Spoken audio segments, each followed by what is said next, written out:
वंदे मातरम। गोविंद भैया, मुझे घबराहट हो रही थी, सिर में दर्द था, बेचैनी थी। मैंने आपसे बात किया, आपने मुझको एकोनाइट 30 की 5-5 बूंद 5-5 मिनट में लेने को बोला, जिससे लेने के बाद मेरी घबराहट, बेचैनी, सिर दर्द, मेरा सब कुछ 15 मिनट में ख़त्म हो गया और मैं अब बहुत अच्छा महसूस कर रहा हूँ। सब लोगों से मैं ये विनती करता हूँ कि सब आयुर्वेद और होम्योपैथिक पर विश्वास रखें। जैसे मुझे आज पैदा हुआ है, मुझे बहुत ज़्यादा बेचैनी थी, कई घंटे से मैं परेशान था। गोविंद भैया से बात करने के बाद मैंने वो दवाई ली और मुझे तत्काल उसका फ़ायदा मिला। तो मैं गोविंद भैया का बहुत बहुत आभारी हूँ कि जिन्होंने मुझे दवाई बताई, उपचार बताया, जिससे मैं स्वस्थ हो गया। आपका बहुत बहुत धन्यवाद गोविंद भैया, आप ऐसे ही सबकी मदद करते रहें। होम्योपैथी दवाओं की सबसे महान दवा है एकोनाइट।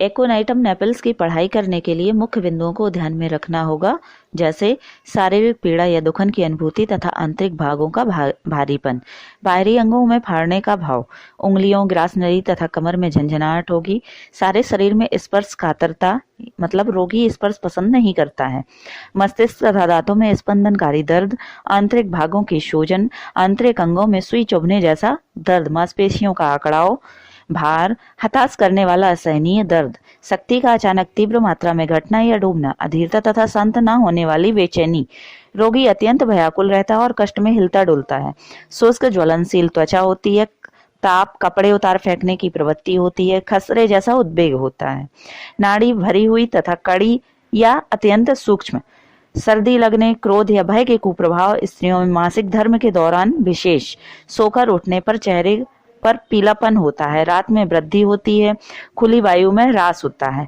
स्थिर बैठे रहने पर अधिकांश लक्षण गायब हो जाते हैं, किंतु रात में तथा बिस्तर पर असहनीय होता है, सर्वाधिक महत्वपूर्ण ज्वरनाशक औषधि है, भिगो देने वाले पसीने का उत्पादन तथा उपचार है एकोनाइट। मान लीजिए इमरजेंसी है, आपको बहुत तेज पेन हो रहा है, एंजाइना का माने अटैक का, रात के 2:30-3 बजे के आसपास ही ये आता है। क्यों आता है वो जानना बहुत इंटरेस्टिंग है। शरीर के जितने ऑर्गन्स है ना, इंटरनल ऑर्गन्स, हार्ट है, किडनी है, लीवर है, इन सब का वर्किंग, जो काम करने का एक खास समय है। एक खास समय पर हार्ट बहुत ज्यादा काम करता है, एक खास समय पर किडनी ज्यादा काम करती है, एक खास समय पर लीवर ज्यादा काम करता है। उसकी मैंने लिस्ट दी है, बाहर एक किताब है, 2 किताबों में ये लिस्ट है पूरी।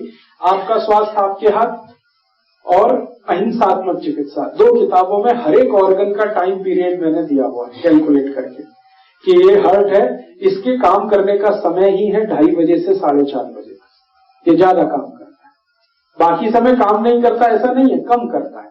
इसी तरह किडनी का समय है, इसी तरह लीवर का समय। तो जब ज्यादा काम करने का समय है हार्ट का, अटैक उसी समय आएगा। तो ज्यादातर अटैक 99% सुबह 2:30 बजे से 4:30 बजे के बीच में ही आते हैं। उस समय के लिए क्या करें? बहुत तेज पेन होगा, बहुत तेज तकलीफ आएगी, तो मैं आपको एक दवा का नाम बताता हूं, वो सब नोट करके रखें। ये रामबाण दवा है, बहुत सस्ती आती है, होम्योपैथी की दुकान में ये मिलेगी। इस दवा को आप इस्तेमाल करें जैसे सॉर्बिट्रेट इस्तेमाल करते हैं। सॉर्बिट्रेट के बारे में आप जानते हैं, गोली है जो जीभ के नीचे डॉक्टर कहता रख लो। ये एक दवा ऐसी ही है होम्योपैथी में, वो बिल्कुल ऐसे ही काम करती है, आपको मरने से तो बचा ही लेगी। उस दवा का नाम है एकोनाइट, ACONITE,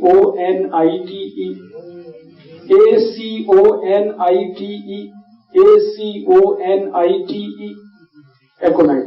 इसके आगे एक नंबर लिखना पड़ेगा, नंबर नहीं मिलेगी, 200 लिख दीजिए। एकोनाइट 200, ये लिक्विड फॉर्म में 5 मिलीलीटर की शीशी खरीद के रखिए, 10 रुपए की आती है, और उतनी शीशी से 100 लोगों की जिंदगी आप बचा सकते हैं। क्या करना है इसको? जब बहुत तेज एंजाइना का पेन है, हार्ट एरिया में, हार्ट रीजन में बहुत तेज पेन हो रहा है, इस दवा की एक बूंद जीभ पर डाल दीजिए पेशेंट की, एक ही बूंद। 5-7 मिनट में ही वो कहेगा हाँ बहुत रिलीफ हो गया।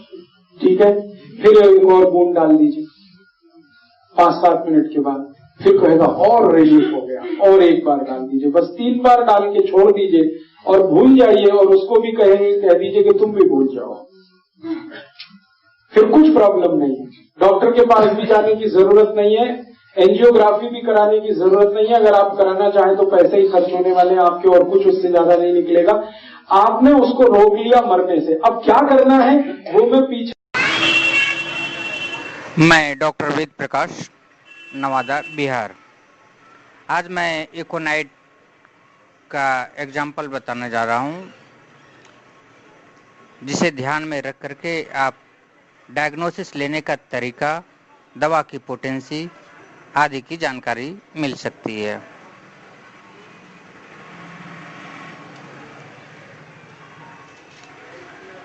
एक बार की बात है कि एक लेडी स्कूल के टीचर अपनी छात्राओं के साथ इस भयंकर सर्दी में जा रही थी, और चारों तरफ का मतलब हुआ उत्तरी और पश्चिमी तेज हवा चल रही थी, और वो उनकी टीचर जो है सो सर्दी की चपेट में आ गई। जब मेरे पास कॉल आए, मैंने उन्हें देखने के लिए गया, तब वो बिस्तर पर लेटी हुई थी और कराह रही थी। सांस लेने में उनकी छाती में तीव्र वेदना होती थी। जब मैंने पल्स की ओर ध्यान दिया तो वो 120 थे, बुखार भी 101 डिग्री था। मैंने उसे एकोनाइट 30 की केवल एक ही मात्रा दी। एक मात्रा का मतलब होता है केवल 2 ड्रॉप्स, 2 बूंद। उसकी जिह्वा पर दिया और लगभग 5 मिनट में वह पसीने से तरबतर हो गई। बुखार भी उतर गया और दर्द जो था वो भी थोड़ा कम गया। मैंने एकोनाइट 1 ड्राम दे दिया ग्लोबल्स में। ग्लोबल्स कहते हैं जो होम्योपैथिक की छोटी छोटी मीठी मीठी गोलियां आती है। मैंने आपको पिछले बार भी बताया था कि ये गोलियां होम्योपैथ में 20 नंबर, 30 नंबर, 40 नंबर, 10 नंबर से ये 4 तरह की गोलियां आती है। और इसे जब मैंने खाने के लिए दिया तो 3-3 गोलियां प्रत्येक 3 घंटे पर दिया। दूसरे दिन जब मैंने उसे देखने के लिए गया तो बुखार पूरी तरह से उतर गया था और वो बिल्कुल ठीक थी, लेकिन पूरे शरीर में कमजोरी बनी हुई थी। मैंने अगले दिन के लिए भी इकोनाइट लेने का सलाह दिया, और दूसरे दिन जब मैंने उन्हें जाकर के मिला तो वो बिल्कुल चंगी थी, किसी तरह का कोई दिक्कत नहीं था। धन्यवाद।